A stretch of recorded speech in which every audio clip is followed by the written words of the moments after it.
Delimitation పై కేంద్ర ప్రభుత్వానికి వ్యతిరేకంగా డీఎంకే దూకుడు పెంచింది. దక్షిణాది రాష్ట్రాల నేతలతో చెన్నైలో జరిగిన సమావేశంలో 25 ఏళ్ల వరకు పునర్విభజన చేయకూడదని తీర్మానం చేశారు. అంబేద్కర్ జయంతి రోజున హైదరాబాద్ లో రెండవ సమావేశం జరగనుంది.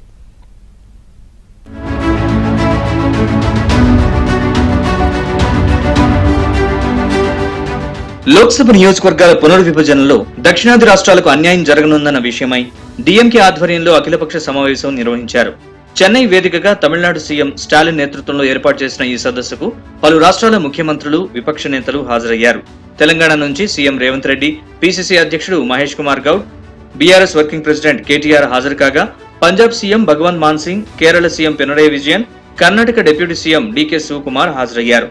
జనాభా ప్రాతిపదికన డీలిమిటేషన్ జరిగితే ఉత్తరాది రాష్ట్రాల్లో నియోజకవర్గాల సంఖ్య గణనీయంగా పెరిగి దక్షిణాది రాష్ట్రాల్లో తగ్గే ప్రమాదం ఉందని సీఎం స్టాలిన్ అభిప్రాయం వ్యక్తం చేశారు.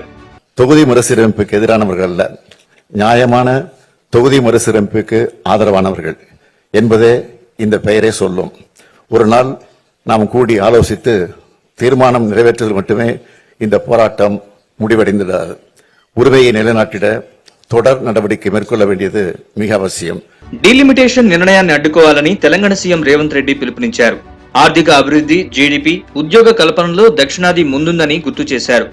దేశానికి పన్నుల రూపంలో తెలంగాణ నుంచి వెళ్లే ప్రతి రూపాయికి తిరిగి కేవలం 42 పైసలు మాత్రమే ఇస్తున్నారని ఆరోపించారు. బీహార్లో రూపాయి పన్ను కడితే 6 రూపాయలు వస్తోందని, యూపీకి రూపాయికి 2 రూపాయల 3 పైసలు వెనక్కిస్తున్నాయన్నారు.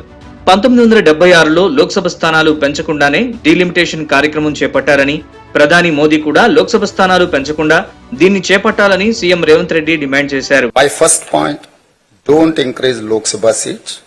Do delimitation within states. In 1976, Prime Minister Srimati Indira Gandhi did delimitation without increasing any seats because it will create imbalance of political power between states. In 2001, NDA government led by Mr. Atal Bihari Vajpayee also did delimitation in states without any increasing seats. PM Narendra Modi must also do the same. Don't increase Lok Sabha seat numbers. My second point is that South will not accept population-based delimitation. దేశాభివృద్ధి కోసం పనిచేస్తున్న దక్షిణాదికి నష్టం జరుగుతోందని BRS working president KTR ఆరోపించారు. నిధుల కేటాయింపుల్లో తీవ్ర అన్యాయం జరుగుతోందన్నారు. వివక్ష కొనసాగించేందుకు కేంద్రం డీలిమిటేషన్ అంటుందని మండిపడ్డారు. బీజేపీ యొక్క వైఖరి మొదటి నుంచి కూడా అందరికీ తెలుసు. 11 ఏళ్ల కిందట ఉమ్మడి ఆంధ్రప్రదేశ్ పునర్విభజన చట్టంలో స్పష్టంగా చెప్పారు, ఆంధ్రాలో, తెలంగాణలో సీట్లు పెంచాలి అని చట్టంలోనే పెట్టారు. భారత పార్లమెంట్ ఆమోదించింది. భారత పార్లమెంట్ ఆమోదించినా బీజేపీ ఆమోదించలేదు కాబట్టి ఇవాళ ఆంధ్రాలో, తెలంగాణలో అసెంబ్లీ సీట్లు పెంచలేదు. మా ప్రశ్నల్లో అదే, ఎక్కడైతే బీజేపీకి సూట్ అవుతుందో అక్కడ చేసుకున్నారు. అస్సాంలో పెంచుకున్నారు, జమ్మూ అండ్ కాశ్మీర్లో పెంచుకున్నారు, కానీ తెలంగాణలో, ఆంధ్రలో పెంచలేదు. అట్లాగే రేపు కూడా మళ్ళీ తెలంగాణ, ఆంధ్ర, అదేవిధంగా దక్షిణ భారతదేశ ప్రజలందరికీ అన్యాయం చేస్తారు అనే ఒక అపనమ్మకం, ఒక అవిశ్వాసం బీజేపీ మీద ఉంది. కాబట్టి సమిష్టిగా ఆలోచన చేస్తే మంచిదని స్టాలిన్ గారు అనుకోవడం, పిలవడం, దానికోసం యోచన. ఇదిలా ఉంటే పునర్విభజనకు వ్యతిరేకంగా తెలంగాణలో సమావేశం పెట్టాలని సీఎం రేవంత్ రెడ్డి ప్రతిపాదించారు. రేవంత్ ప్రతిపాదనలకు తమిళనాడు సీఎం స్టాలిన్ అంగీకారం తెలిపారు.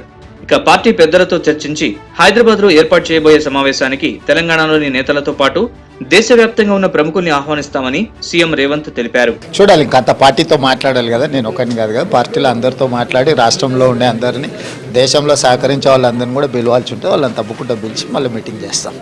డీలిమిటేషన్ పై దక్షిణాది రాష్ట్రాల నేతల సమావేశంలో తీసుకున్న నిర్ణయాలను డీఎంకే ఎంపీ కనిమొళి తెలిపారు. 25 ఏళ్ల వరకు పునర్విభజన చేయకూడదని తీర్మానించడంతో పాటు అన్ని పార్టీల నేతలు జేఏసీగా ఏర్పడి పోరాటం చేస్తామన్నారు. తాము ఎవరికీ వ్యతిరేకం కాదని, హక్కుల కోసమే పోరాటం చేస్తున్నామన్నారు. డీలిమిటేషన్ కు వ్యతిరేకంగా దక్షిణాది రాష్ట్రాల అసెంబ్లీలో తీర్మానం చేసి కేంద్ర ప్రభుత్వానికి నివేదించాలని నిర్ణయించడంతో పాటు తదుపరి సమావేశం హైదరాబాద్ లో ఏర్పాటు చేయాలని సమావేశం నిర్ణయించిందని కనిమొళి స్పష్టం చేశారు. To undertake any delimitation exercise contrary to the principles mentioned above.